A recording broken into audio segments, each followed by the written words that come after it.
So, to understand what might be ahead for independent comics, I sometimes find it helpful to kind of categorize the way I see the ages of the internet that we have gone through and how they have affected things for creators and readers. So, without further ado, I've kind of articulated my thoughts on the topic.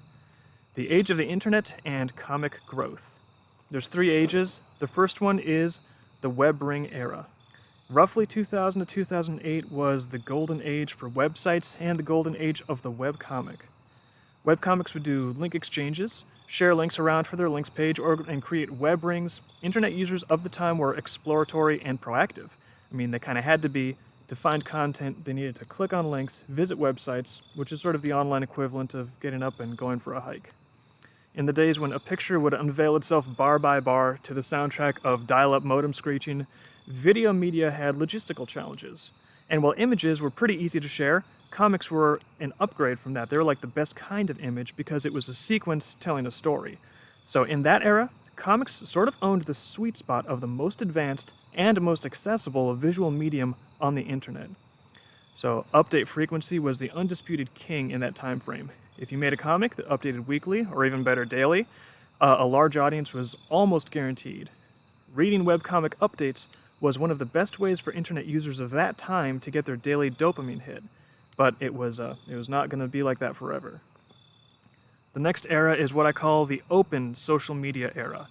Roughly 2006 to 2014, social media conquered the internet. Platforms from MySpace to Twitter to Facebook made it easier than ever before to have the equivalent of your own website.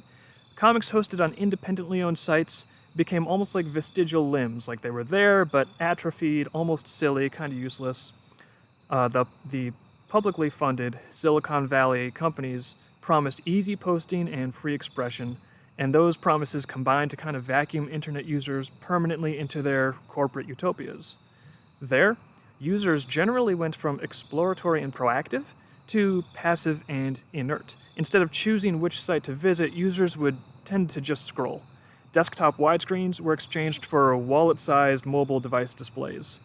Dopamine hits from weekly comics, at some point, they just could not compete with dopamine hits from minute-by-minute arguments. So, longtime fantasy comics found growth increasingly difficult as the social media environment abbreviated expression.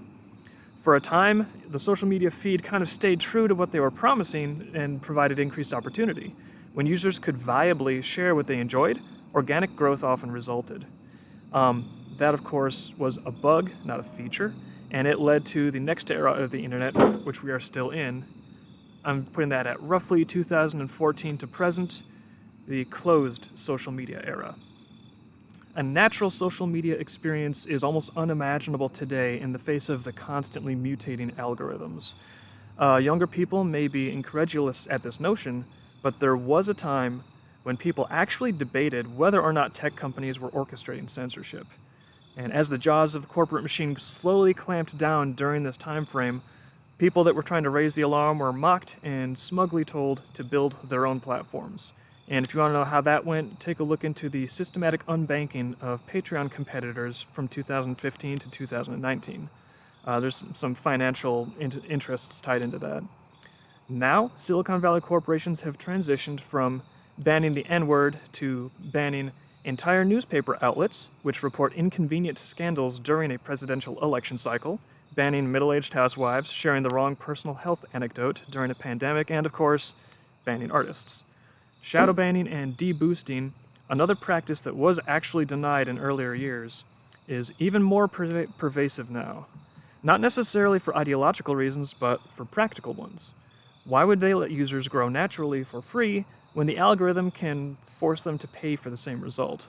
After luring myriad businesses onto their platforms with the promise of free oxygen, the tech companies turned that oxygen off and started selling lungfuls of air in the form of advertising. The algorithmic whitelisting does have a direct correlation to value, which leads to a curious speculation. This is kind of off to the side. But if we can quantify the value companies allocate to boosting posts, can we quantify the value that social media corporations have subtracted from their users through deboosting? Just food for thought. At any rate, the only content that still experiences natural growth is that which is specifically tailored to the limitations of this ecosystem, which is instant gratification, intense emotional arousal. that pretty much limits it to sexual excitement, fear, and hatred.